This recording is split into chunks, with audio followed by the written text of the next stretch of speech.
आज के दौर में भगवान को लेकर मजाक करना एक फैशन सा बन चुका है, एक ट्रेंड सा बन चुका है। आप देखेंगे कॉमेडियन से लेकर जो कुछ थोड़े बहुत भी इन्फ्लुएंसर्स होते हैं, वो भगवान को लेकर आपत्तिजनक टिप्पणी कर ही देते हैं।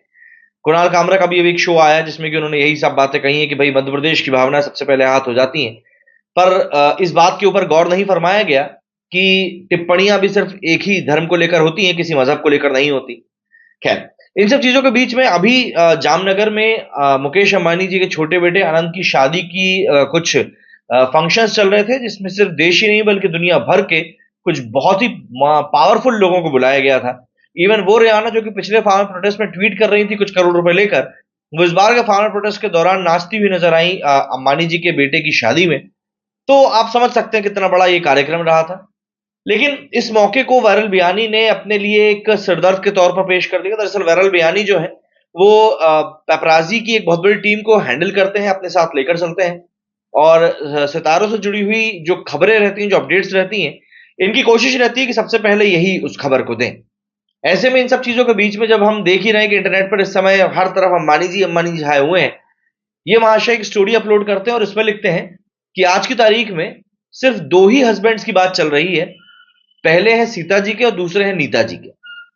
नीता जी, नीता अंबानी, इनके पति मुकेश अंबानी, और दूसरी सीता माता जिनके पति परमेश्वर हैं, हम सभी के परमेश्वर प्रभु श्री राम। अब इस साल प्राण प्रतिष्ठा समारोह के बाद में हम सभी देख रहे हैं कि इस साल देश कैसा भक्ति में डूबा हुआ है, भगवामय हो गया है। आप जहां भी जाएंगे आपको भगवे झंडे फहराते हुए दिखेंगे।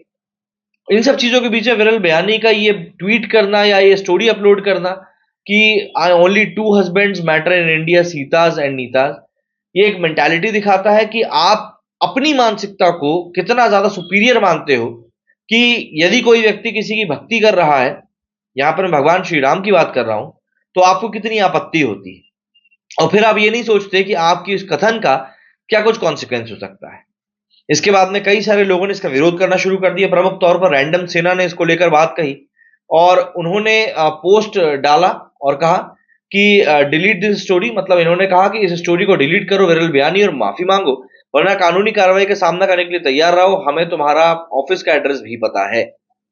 ये बात रैंडम सेना की तरफ से कही गई और भी कई सारे सोशल मीडिया के ऊपर लोग थे जिन्होंने इस बात को लेकर बात कही और कहा कि हाँ, ये एक बार फिर से वही सब शुरू हो गया है कि आप हिंदुओं के भगवानों को टारगेट करो और एक चीप पब्लिसिटी आपके सामने पेश कर दी जाएगी।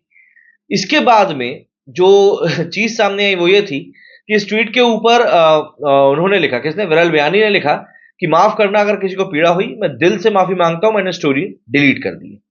ठीक है, पहली चीज ये आई। दूसरी क्या आई, इन्होंने लिखा कि मैं अपनी टीम और अपनी ओर से पोस्ट करी गई स्टोरी के लिए गहराई से माफी मांगता हूं। ये सिर्फ एक फॉरवर्ड था। मतलब ये तो आजकल ऐसा है कि वो है ना, जानवर अपनी गंदगी के ऊपर मिट्टी डाल देते हैं, वो वाली चीज है कि ये फॉरवर्ड था। भाई मतलब फॉरवर्ड था तो कल को कोई तुम्हें जहर भेजेगा तो तुम अपने घर में ले जाके कि वो जहर लोगों को खिला दोगे, ये बोलकर अपने पारिवारिक लोगों को, अरे वो तो बाहर से आया था, मुझे क्या पता था उसमें जहर था। तो फॉरवर्ड चीज को फॉरवर्ड करने के पहले भी हमको सोचना चाहिए ना कि भाई क्या चीज है। ऐसा नहीं कि मेरे पास फॉरवर्ड चीजें नहीं आती, बट स्टिल मुझे देखना पड़ता है कि यार क्या चीज सही है और क्या चीज गलत है।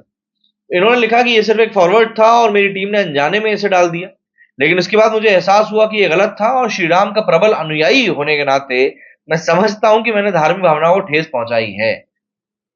मतलब एक के बाद एक के बाद एक इतनी सारी बातें, अब क्या ही बोलो, बस चलती रहती हैं चलती रहती हैं। दरअसल इस साल जो हमने मुद्दों की बात करी, प्रभु श्री राम की प्राण प्रतिष्ठा के बाद में अयोध्या और प्रभु श्री राम का जो ये पूरा का पूरा मैटर था, काफी ज्यादा सुर्खियों में रहा था। अभी कुछ समय पहले हम भी राम मंदिर अयोध्या में होकर आए और वहां पे जो अलौकिक माहौल है उसको आप सिर्फ वहां जाकर ही महसूस कर सकते हैं। बल्कि जब आप पहुंचने लगते हो अयोध्या, तभी आपको वो वाली एक फीलिंग आने लगती है कि आप वाकई में किसी ऐसी जगह पर आ गए हो जहां पर कि काफी अधिक मात्रा में पॉजिटिव एनर्जी मौजूद है। और इन चीजों को लेकर जब कोई व्यक्ति इस प्रकार से तुच्छ मजाक करता है तो वाकई में पीड़ा होती है। लेकिन फिर जब कोई इसको लेकर एक्शन लेता है और बोलता है, बताता है कि भैया इसको डिलीट करो, माफी मांगो, तो लगता है कि नहीं चलो ठीक है, कुछ चीजें सही हो रही हैं। बाकी आप लोग कमेंट करके जरूर बताइएगा कि आपका इस बारे में क्या कुछ कहना है और आपका क्या मानना है। सबसे बड़ी बात कि लोग इस तरह के काम क्यों बंद नहीं करते, कमेंट करके बताइएगा। मेरे वीडियो फिलहाल इतना ही। जय हिंद, जय भारत।